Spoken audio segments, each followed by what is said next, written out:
안녕하세요, 여러분. 굿모닝 행정학 진행하는 여러분의 영비 최영희입니다.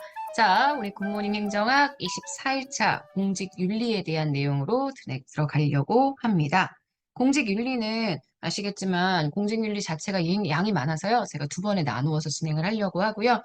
오늘 하는 건 공직부패에 관련된 내용, 그리고 내일 하는 건 행정윤리에 관련된 내용으로 진행을 해보려고 합니다.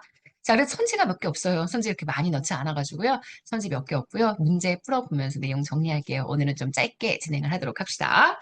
자, 18번입니다. 행정윤리 중 가치 결과주의. 아시겠지만 가치 결과주의가 있고요. 가치 절대주의가 있죠. 절대적인 가치의 기준이 있다. 그래서 규범적인 원칙, 윤리적인 원칙을 강조해야 한다. 이게 우리가 얘기하는 가치 절대주의고요.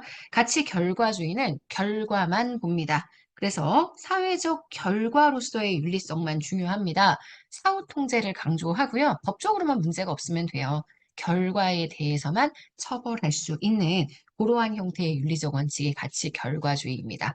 그래서 보통 가치 절대주의를 우리가 목적론 아니 의무론이라고 이야기를 해주게 된다면 가치 결과주의는 뭐 수단은 상관없다. 내가 달성하고자 하는 목표만 달성하면 된다. 목적론적 윤리론에 입각해서 내용이 진행이 되죠.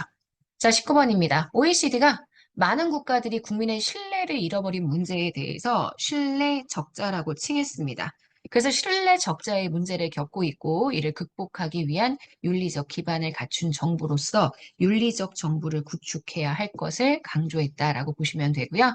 자, 그다음 부패에 대한 접근법, 부패를 이론적으로 바라보는 관점, 여러 가지 관점들이 있죠. 근데 그 중에서도 가장 보편적인 관점이 체제론이라고 했습니다. 부패를 하나의 변수에 의해서만 발생하는 게 아니라 그 나라의 문화적 특성, 제도적 결합, 구조적 모순, 공무원의 부정적 행태, 여러 가지 사회, 경제적 요인들, 개인적 요인들, 이런 여러 가지 복합적인 요인에 의해서 발생한다고 보는 게 체제론적 접근입니다. 그래서 이 접근법 모두를 다 암기하실 건 아니지만 체제론 접근법은 좀 기억하시라고 제가 말씀해 드렸고요. 21번입니다. 부패에 대한 사회적 용인 가능성으로 구분을 할 때 만약에 용인을 해줄 수 있어요. 사회 체제에 심각한 해가 없거나 선의의 부패라고 한다면 이거는 용인할 수 있는 부패입니다. 백색 부패라고 칭하죠. 그래서 백색 부패, 흑색 부패, 회색 부패 발음이 말이 안 되네요. 네, 이렇게 부패의 유형을 나누어 볼 수 있다라고 기억해 주시면 됩니다. 자, 그러면 문제 한번 볼게요. 자, 1번부터 가봅시다. 공무원 부패의 유형입니다. 사회문화적 접근은 관료의 부패를 사회문화적 환경의 독립 변수로 본다라고 얘기했는데 말이 되게 이상하죠?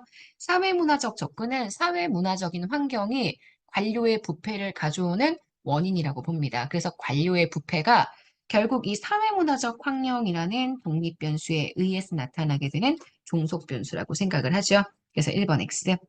자, 2번입니다. 금융위기가 심각합니다. 그럼에도 불구하고 국민들의 동요나 기업 활동의 위축을 막기 위해서 공직자가 거짓말을 한다. 이거는 회색 부패가 아니라 우리가 백색 부패라고 얘기합니다. 용인할 수 있는 선의의 부패고요.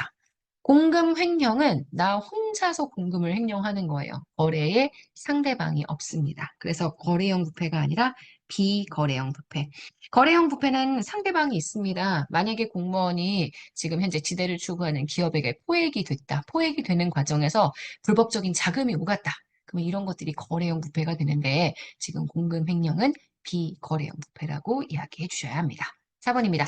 인허가와 관련된 업무를 처리할 때 소위 급행료 지불하는 게 당연하다. 이걸 당연시하는 관행이 있다. 제도화된 부패에 해당합니다. 그래서 문제의 정답되는 건 4번이에요. 자, 2번입니다. 공무원 부패에 대한 설명으로 가장 옳지 않은 것.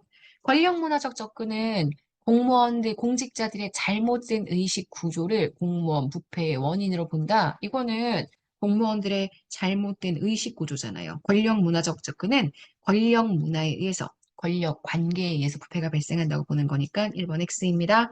자, 2번입니다. 사회문화적 접근법, 특정한 지배적 관습, 경험적 습성, 이런 걸 우리가 사회문화적인 요소라고 이야기를 하죠. 이런 것들 때문에 공무원 부패가 발생을 한다. 그러면 사회문화적 접근법이 맞고요. 3번입니다.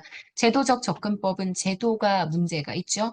행정 통제 장치의 미비 등을 대표적인 공무원 부패의 원인으로 봅니다. 세세론 좀 전에도 얘기했었어요. 문화적인 특성이나 제도상의 결함이나 구조적인 모순이나 공무원의 행태나 이런 다양한 요인들이 복합적으로 지금 작용을 해서 공무원 부패가 발생한다. 이렇게 보는 게 체제론입니다.